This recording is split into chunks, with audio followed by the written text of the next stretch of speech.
Welcome, everyone. What a great crowd we have tonight. We are so delighted to have this exhibition, James C. Watkins.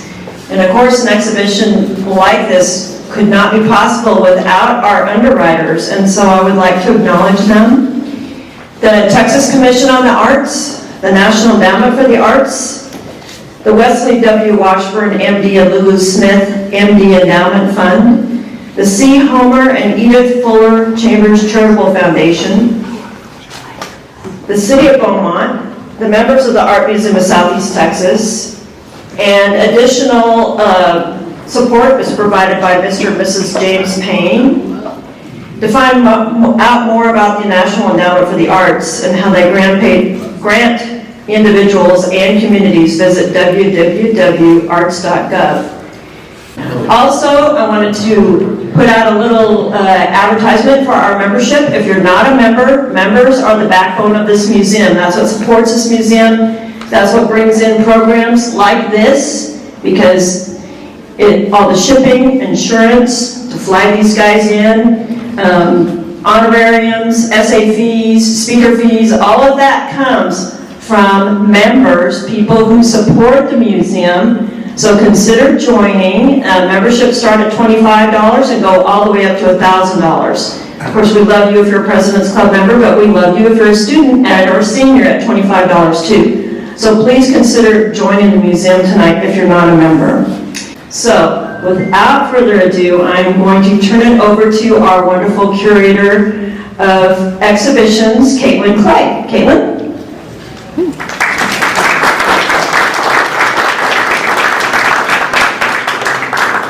Thank you so much, everyone. I have the privilege of introducing our two speakers tonight.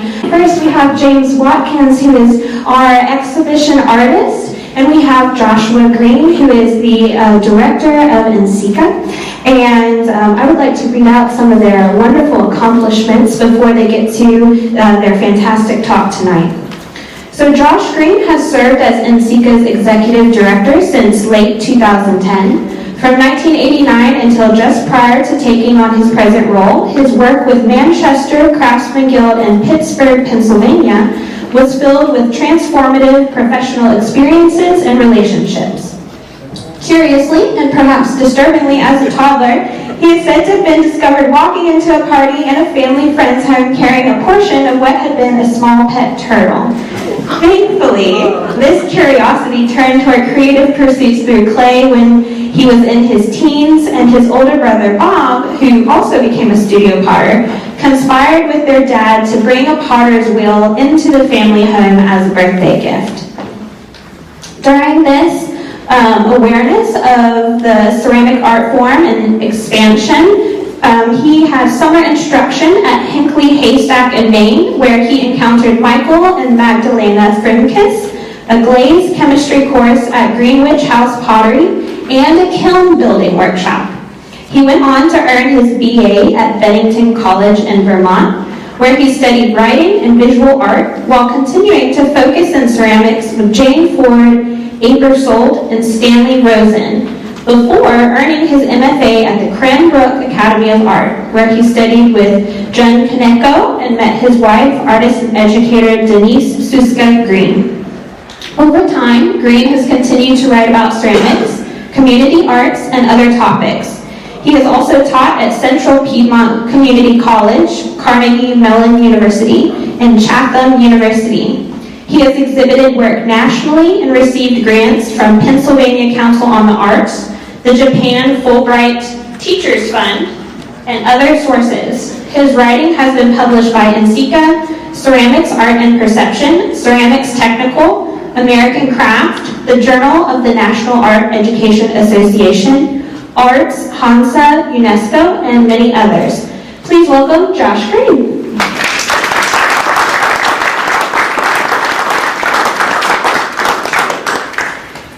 James C. Watkins is a ceramic artist who has worked with clay for over 40 years. His work is held in 23 permanent collections, including the White House Collection of American Crafts at the Clinton Library in Little Rock, Arkansas, the Shigaraki Institute of Ceramic Studies in Shigaraki, Japan, the Renwick Gallery of the Smithsonian Institution in Washington, D.C., and the Museum of Fine Arts, Houston. And if you've recently visited the MFAH and been in their new Kinder building, you'll actually see that artwork on display right now at this time. Watkins' work has been widely exhibited in 42 solo exhibitions, I believe this makes 43, and 165 group exhibitions. He is the Texas Tech University Horn Distinguished Professor Emeritus. The Horn Professorship is the highest honor Texas Tech University may bestow on members of its faculty. Horn Professorships are granted to professors in recognition of national and international distinction for outstanding research or other creative scholarly achievements. His awards include the Texas Tech University President's Excellence in Teaching and the third recipient of the Art on the Llano Estacada Legacy Award, presented by Texas Tech University's Museum Association. He was a 2005 Senior Fulbright Scholar teaching in Vietnam and the 2019 recipient of the HCCC Texas Masters Award, presented by the Houston Center of Contemporary Craft in Houston, Texas. He is also the author of the self-published book, Reflections Made of Memories, which you can purchase tonight, and the co-author of 3 other books, including Alternative Kilns and Firing Techniques.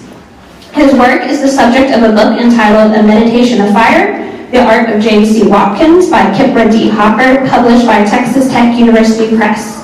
He received his BFA from the Kansas City Art Institute and the MFA from Indiana University. Please welcome James Watkins.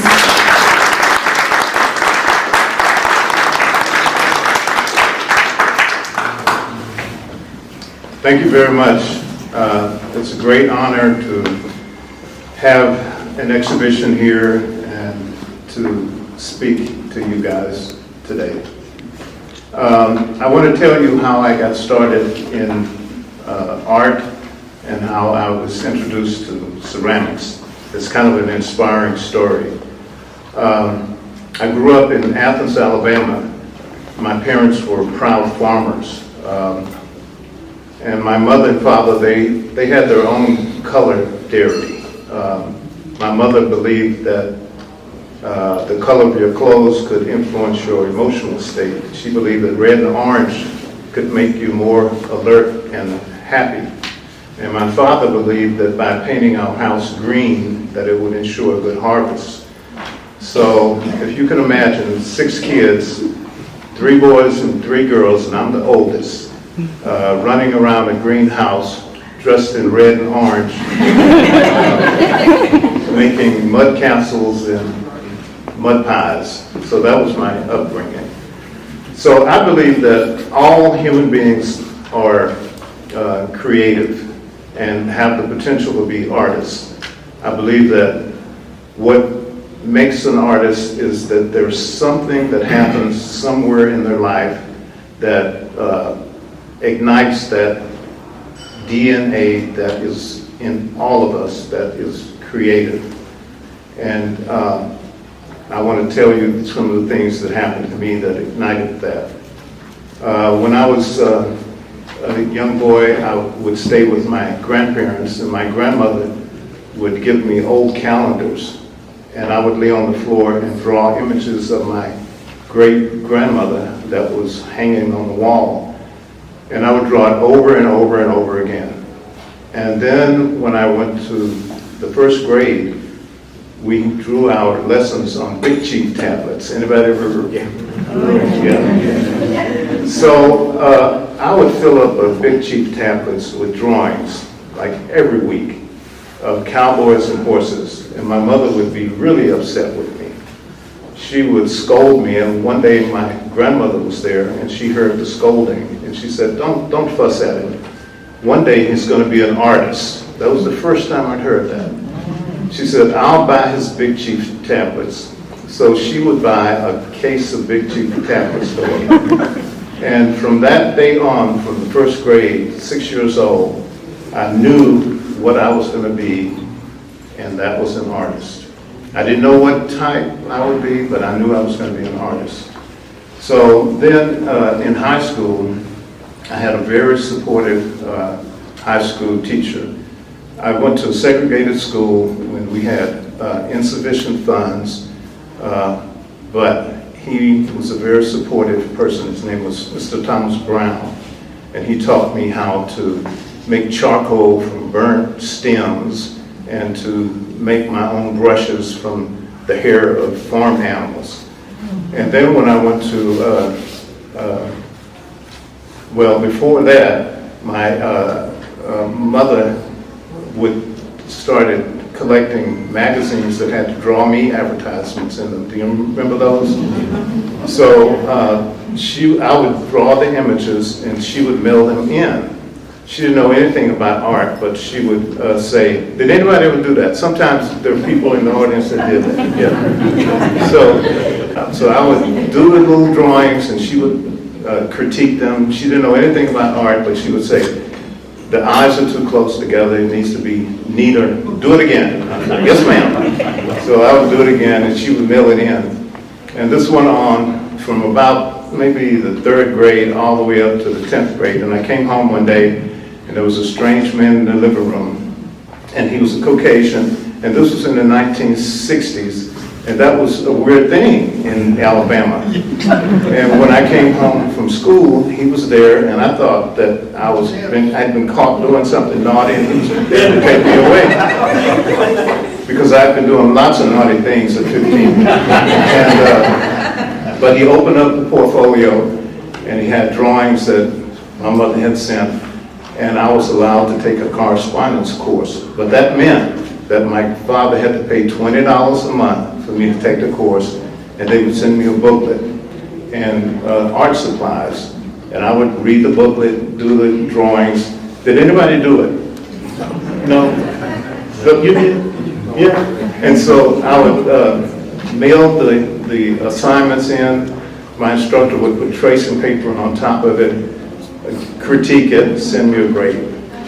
So then I graduated from high school, and I had a little portfolio. I enrolled in a community college. I'm almost finished. Don't worry. So I went to community college, and I took drawing, painting, and design. But there was a ceramic course. I'd never touched clay before. I didn't know anything about clay. But I went into the clay studio, and if you know anything about clay, the people who work in clay, they work together. It's like a commune almost. Working in building kilns, mixing glazes. They even would make clay with their feet in a little bathtub. And so sometimes they would cook chicken wrapped in foil and wrapped around with clay and cook it in the kiln. But in the other classes, we didn't do any of that. So I was really attracted to the cooperative activity in the studio. So I dropped one of my other classes and I took clay. And I was just enthralled with working with clay. And my instructor, who was a bit of a hippie, this was during the time when people wore bell bottoms that they would split on the side and put the flowery patterns and tie-dye t-shirts, long hair, and he had a VW bus. And so he was excited that I was excited about clay, and he had graduated from the Kansas City Art Institute, which is a very famous school. And he said, James, I'm going to go to Kansas City during spring break. I want you to go with me. And I said, I'd love to, but I'm 18. I have to get permission from my parents.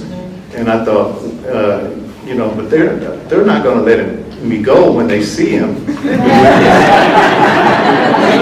This was during the 1969, 1970, and lots of civil unrest and racial strifes and that kind of thing. So my parents, they said, I got to meet him. We have to meet him. So he came over, and my mother had made a big pot of popcorn from popcorn that grew on our farm. And he got on the floor and ate popcorn with the kids, my siblings, and told them about the Art Institute. And they thought that he was a nice guy. So we went to Kansas City, and he introduced me to Ken Ferguson, legendary potter, and I had a interview with Ken Ferguson, and I was accepted into the Art Institute, got a scholarship, and here I am.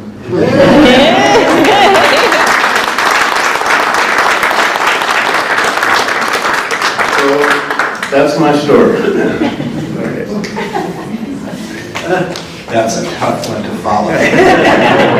So, first I just want to express some appreciation for the museum and to James for this opportunity to work with them on this. And James, you and I go back some time, right? Yes. I think I first met you when I was sort of a young nobody member of NCCA and came to a conference and was blown away by your work and approached you about coming to this center that I was working at in Pittsburgh called Manchester Craftsmen's Guild. It was founded by a guy named Bill Strickland, who had this vision of creating this place and a culture kind of where jazz and clay live together. And so he developed a center where youth were learning the arts and adults were getting job training, and there was this phenomenal jazz performance series with people like Dizzy Gillespie and Max Roach, and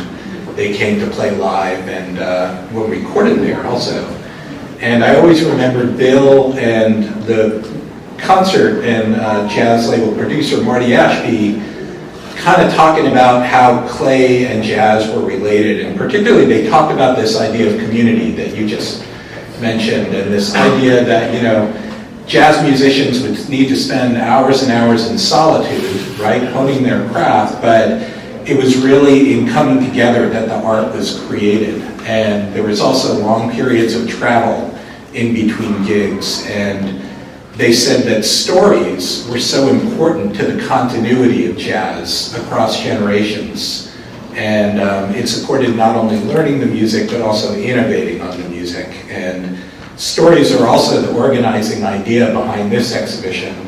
And I wondered if you can share a little bit with us about what motivates your connection to story in the creation of your work. Okay.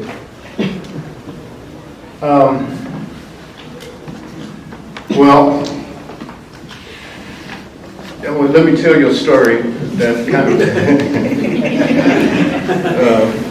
sums that up, that makes me think about it, the way that I became aware that stories meant a lot to me, even though I was doing it, but I didn't think about it that way. I was invited to be a resident artist in Hong Kong, and my daughter and I went over there during a Christmas holiday.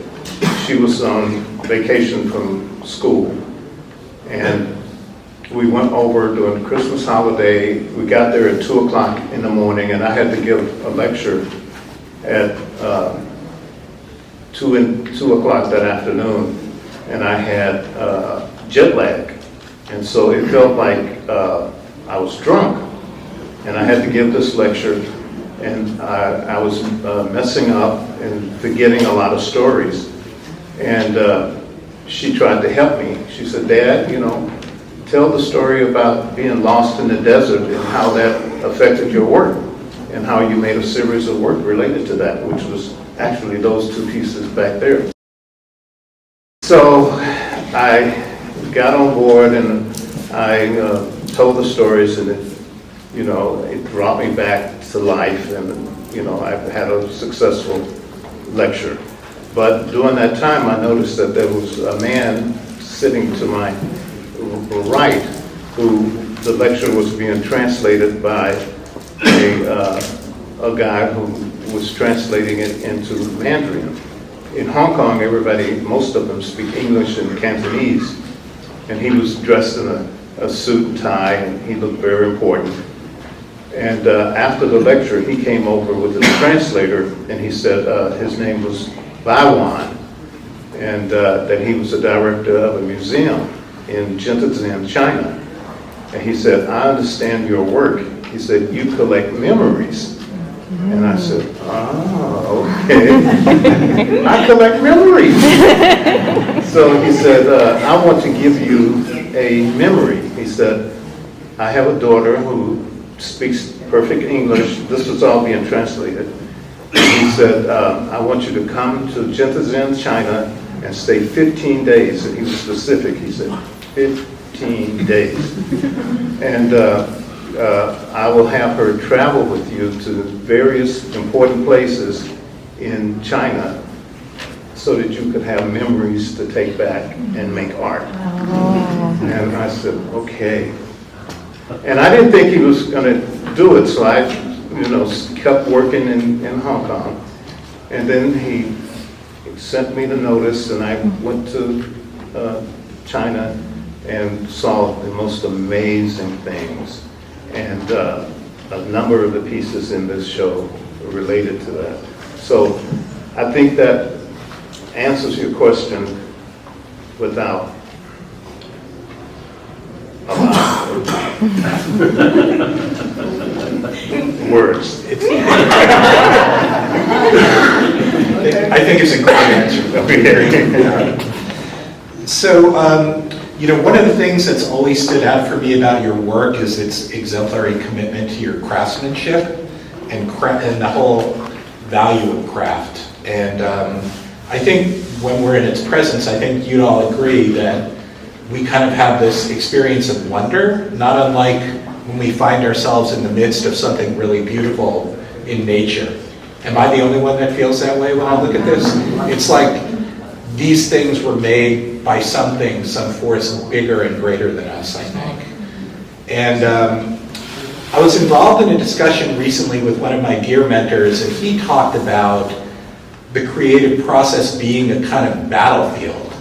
And it's a really complex metaphor, I think, but at its heart, while it could mean a lot of things, I think it says something about the idea that creation and struggle are somehow always joined together. And I wonder if you can share with us how you think about the role of struggle in your creative process and how it motivates you to continue striving and innovating. Struggle. One of the things I did when I created the studio at home was that I have a clean space. I created a gallery. It's a clean space like this, but it's not as big as this.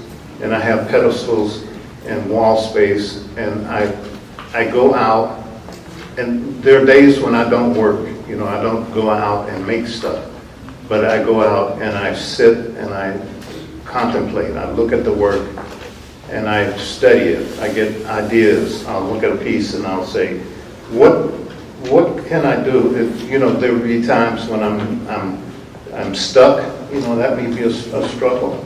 I'm stuck and I don't know quite where I'm going.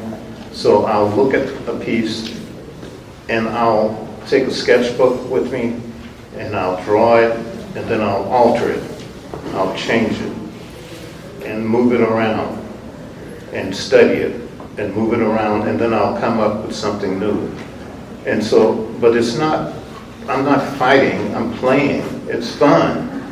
And I look forward to those days when I go out and do that. It's almost like a meditation. So it's not I'm not unhappy, I'm happy. And I would recommend everybody have a clean space, a place where they can go and contemplate their work. That's how I would answer it. If someone asked me, how do you deal with struggle? I would say, study your work. That's what I would say. So I don't know if that answers it. Yeah, sure. So when you and I talked kind of leading up to my writing about this exhibition, we kind of discussed some of how you came up through the field, and you shared some of that in your story that you started out today. You also talked about what it was like to meet other artists of color of a kind of a prior generation. And you mentioned folks like Joseph Gilliard at Hampton University, Willis Bing Davis, who taught at Indiana and Ohio, and James Tanner, who was up in Mankato, Minnesota, and was a president of AMSET. I think back in the late 70s or early 80s, probably as you were entering the field. And, I think we're a lot more aware of the importance of representation and how that shapes not only a field, but also of how we see ourselves in that field. And I wonder if you can talk a little bit about these men and perhaps a few other people that perhaps haven't been as celebrated in our field as they should be. Yeah. As a student,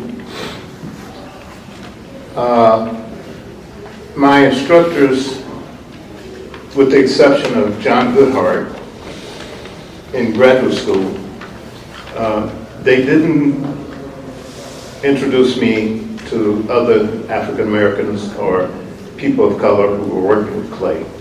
I had to do my own research and find them, and usually it was by accident. And I was really happy when that happened. My first encounter with another African American ceramicist was Jim Tanner, and that was at my first in Sika. And then I also met Winnie Owens Hart, and we were at NSECA, and there were 3 African Americans at NSECA, myself, Winnie Owens Hart, and Jim Tanner. And NSECA has thousands of people that come, and it was Winnie Owens way in the background, and I got on my tippy toes, and she saw me on her tippy toes, and we went like this. And we ran toward each other.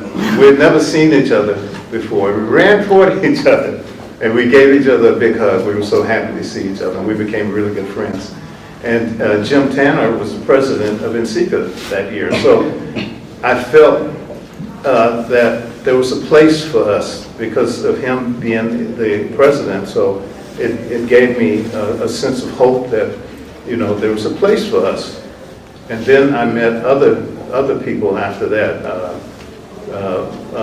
And I was in graduate school at that time. And my instructor then, John Goodhart, told me about Willis Bean Davis, and he was teaching in Greencastle, Indiana, and he told me about him, and I called Bean and asked him if I could come visit the studio, and he said yes, and I went and visited his studio, and he was teaching at Greencastle, and just having that kind of information, seeing somebody else doing what you wanted to do, was a big influence. And then just so happened, after I graduated from Indiana University, I was teaching at Indiana University for 2 years as an associate instructor, but my first real teaching job was at Hampton University as a sabbatical replacement for the legendary Joseph Gilliard. So, there was just this kind of domino effect, and then I met David McDonald through him, and then through Supermud, I met Sid Carpenter, and then Martha Jackson Jarvis, and then just on and on and on, and then eventually I met Paul Wandas, and he and I wrote a book together, and so just all that, if I keep naming people, I'm going to mess up. So I met Magdalena Odondo. We had an exhibition at the Dallas African American Museum. And so all of those connections, and today with NSECA putting a great effort in trying to be more inclusive with people of color, of all color, Native Americans, African Americans, Asian Americans, Asian people. It's just a wonderful thing to see it happen. And then magazines like Ceramics Monthly and Studio Potter, and it makes a difference. And it's an inclusive medium, and I think it's always been that way for a long time, I think. It's more so than some of the other art forms. And it's a beautiful thing. So I think it just needs to keep on doing what they're doing, and we're okay. Great, thank you. So I'm going to ask one more question, and then one thing I have to say about James, he is one of the most generous artists that I've ever met, and so we want to have time for you folks who came tonight to pose some questions. So earlier today, though, we talked about some pieces that I was curious about, and most of them are towards the back of the gallery, and they involve like cuts and shifts in some of the pieces, particularly in these forms that are kind of like animal, bird-like. And I asked about where those came from, and you talked to me about some time that you spent in Cambodia and visited Angkor Wat, and discussed a little bit about the sort of the resonance of trauma on that place, right? This vast space, ancient culture that was traumatized essentially during the Pol Pot regime. And this idea of taking trauma, processing it, and transforming it into something that carries beauty with it, I found really powerful, and I hoped you would share a little bit of that story with these folks. Okay, so he's talking about the platter on the wall back there, and I did a series of pieces called Fragility, and there's a double wall piece on that stand back there, and then there's another double wall piece back there, and they have forms that twist, and they're elongated forms that really twist. The bird forms are a little bit more elongated than that one, and then they have segments that are dissecting or kind of breaking out, coming out of it. I can't think of the word that I want to say, but they're breaking away, coming out from the original form. So I got a grant, a Fulbright fellowship, Fulbright Hayes Fellowship, to visit Cambodia, Vietnam, and Laos. And part of the fellowship was to have an exhibition at the end of my stay there. And the things I saw were pretty traumatic. I don't know if anybody's ever been to Cambodia, but it was one of the saddest countries I've ever been. They call it the country of $1. And it was just really traumatic. Pol Pot tried to destroy the country. And to talk about some of the things that I saw would bring back horrible memories. But I had to create an exhibition, and I didn't want to create skulls and blood and, poverty and abuse. I wanted to create something that showed some kind of hope and some sort of beauty. So I struggled for a long time. And then I came up with the idea of taking the sculptures of the faces, because the people were so beautiful, and they looked like the huge sculptures that you see. They still look like that. So I made the faces, and I dissected them, disassembled them. I took the colors that I saw of the trees, the colors of the sculptures. I used a sacrificing technique, and I did a lot of experimenting to get some of the colors, and I used gold. And then the banyan trees were those huge trees that twist and turn and hold up. They're holding up some of the temples, and I disassembled some of the parts and made something that I thought was really beautiful. And so that, and I called it fragility, because it symbolized the idea of how fragile a civilization can be. And so that's what that's all about right there. But that was a struggle, talking about struggle, how to create something, because I had to do it, because it was my responsibility to do something, because I had to make something to finish that grant. And so that's what I did. That's what those pieces are about. Great. Thank you for sharing. Yeah. So are there folks here that would like to pose questions? I'd like to, can you explain would you explain the double wall process you do to make these large vessels? I start out with, well, let me tell you why I make the double wall pieces.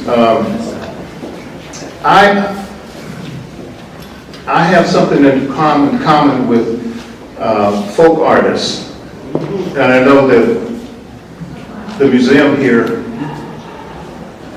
they have a tradition of showing folk art. This idea came to me in a dream. I was interested in making the cauldron forms because of my background as a farmer's son. My family would make hominy, and they would wash clothes in these big cast iron pots. And my job as a kid was to keep the fire burning. They would make lard and chicharrones. Anybody know that and all of that? And so when I started making pots, I wanted to make a big bowl. And I wanted to make them a lot bigger than that. And some of them I have made them a lot bigger. But they would warp in the kiln because I wanted them on either 3 feet or 4 feet. And I tried making them real thick. I tried making them, turning them upside down when I would fire them, but they would still warp and move. And one night I had a dream where I dreamt that I was in Santa Fe and I saw these pots, and I had a lucid dream where I was aware that I was dreaming, and I reached out and I touched it and I examined it and I realized it was double walled. And I thought, okay, if it's 2 walls, that inside wall would, engineeringly, it would make it stronger and it wouldn't warp. So the next day I made a series that looked like the one behind Lynn, and that started it. And then it very quickly became something that was more sculptural, like where the rim became an element that I could play with, making graceful forms. And so I started making them by, first I'd make a bowl, and then I would roll out a coil of clay, put that on the inside, and then pull it up. And so I have 2 walls coming up at the same time. And I would let it stiffen a little bit, and I'd roll out another coil of clay, put that on the inside wall, and then pull it up, and then roll out a coil of clay, put it on the outside wall, pull it up, and just go back and forth, back and forth. And at first I would take the outside wall and close it over to the inside wall, but every time that would crack. And then I decided, okay, well, let's try the inside wall over to the outside wall. And so I figured out that that's the best way to make them. So the inside wall comes up first and then closes over to the outside wall. So that's how they're made. And then after that, I make the appendages, the bird forms, solid, cut them in half, hollow them out, and then attach them to the rim. And it takes a number of days to make a piece. So I work on 3 wheels at the same time. So there's always one piece in progress so that I can have something to do every day. I see a lot of young faces, artists. Some of them have been doing art for a long time. But I think we always need that reminder of what keeps your spark, because you sound like art is effortless and it sounds like you have fun every time. So what is that secret that keeps you so alive artistically? To not take anything for granted, to look, absorb, be aware, breathe, be quiet, absorb, take it in, look at the sky, look at the reflections, look at shadows, look at negative spaces, be there, be here now. That's it.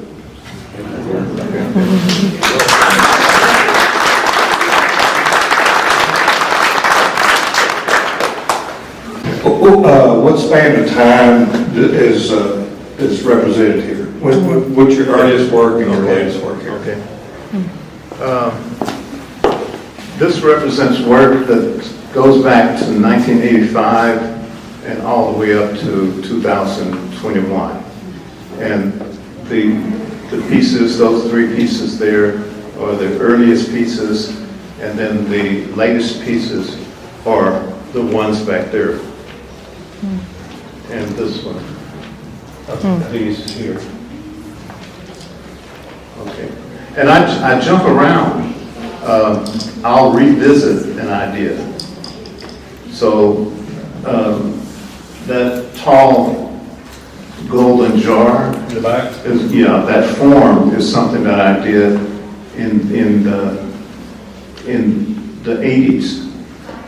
But then I decided I love that form, but I want to glaze it with the technique that I'm doing in the 2000s. Yeah. Does this look anything like your work that you did in graduate school? And my wife just said no. No, it doesn't look like the work I did in graduate school. Tell them the story, then. Now, what story? Which one? The part you were very proud showing to your professor. That was undergraduate. Oh, undergraduate school. Okay, yeah. Okay, I'll tell this story. So, this goes way back. So, when I was in undergraduate school, I could make big pots. They were big pots like this. Okay. So, my instructor, Ken Ferguson, he was known for giving real brutal critiques.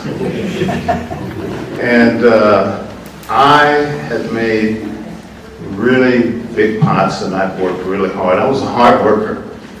And that's how I got there. You know, I was working really hard and I was real proud of what I was doing. And I thought I was going to be a star. That's what they call the people who were in the department who were doing good work and they were getting pats on the back and they were called stars. So I thought I was going to be a star. So we had our critique and I showed my work and I got one of those really brutal critiques.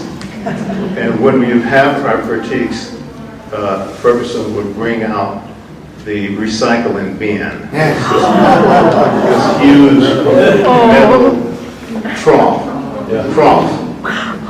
And after you'd have a critique, some of the pots would go into the trough and others would be allowed to go into the drying room and you'd get to fire them.